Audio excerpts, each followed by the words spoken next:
An alarming new report directly ties Iran to Houthi rebels targeting Red Sea trade routes. Western officials tell the Wall Street Journal Iranian forces are providing real-time intelligence and weapons to the Houthis. Those attacks upending shipping through the Red Sea and Suez Canal, which sees nearly 10% of the world's trade, posing a massive threat to the global economy. Here with reaction, former State Department spokesperson Morgan Ortagus. You know, Morgan, at some point, we all know. So it's not about acknowledging reality. We know Iran is behind so many of these attacks. I guess no one wants war, but at some point, what do? We got to do something. They're behind overt attacks on America.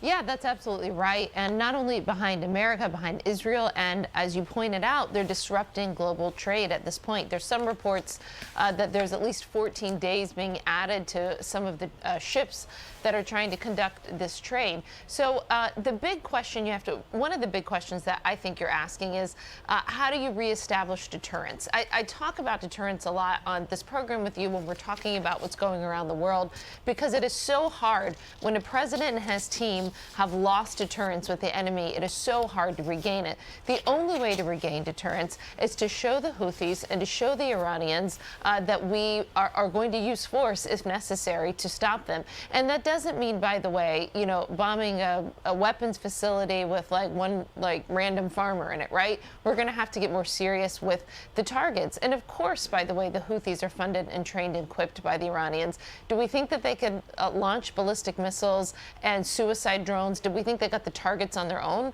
I mean, this is sophisticated military work that the Houthis are conducting. And by the way, the Saudis spent years going after the Houthis, really to no avail, because the Iranians just come back in and they fund and they train and they equip them. And the Houthis are also taking over ships as well. I mean, again, this is not just a ragtag terror group that we would normally think of the Houthis in Yemen. They are now incredibly sophisticated, and Iran is, of course, at least $80 billion richer thanks to the Biden administration, who did not enforce oil sanctions over the last 3 years.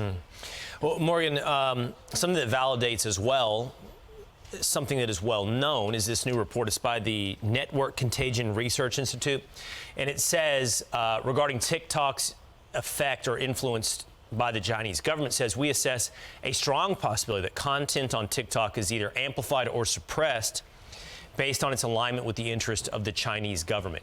Again, sort of like Iran's connection to attacks on the U.S. We knew this, we know, but this just confirms how, I don't know, poisoned, how affected, how much of a propaganda arm TikTok is for the Chinese Communist Party.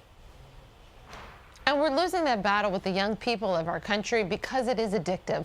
That's the point of the TikTok algorithm that the ByteDance uses here in the United States. And I would remind our viewers, number one, if you have TikTok on your phone, the Chinese Communist Party can go in and use that listening device and listen to anything you and your family are saying to each other. They do not allow the version of TikTok in the United States that they allow in China, because they would never allow the minds of their own young people to be poisoned.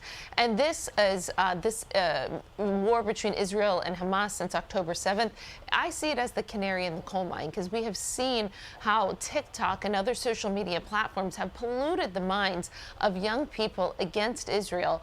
China will use that algorithm to do the same thing to our young people if, God forbid, there's a military incursion that America gets involved with against the Chinese Communist Party. All right, Morgan Ortagus, thank you for being with us this morning. Merry Christmas.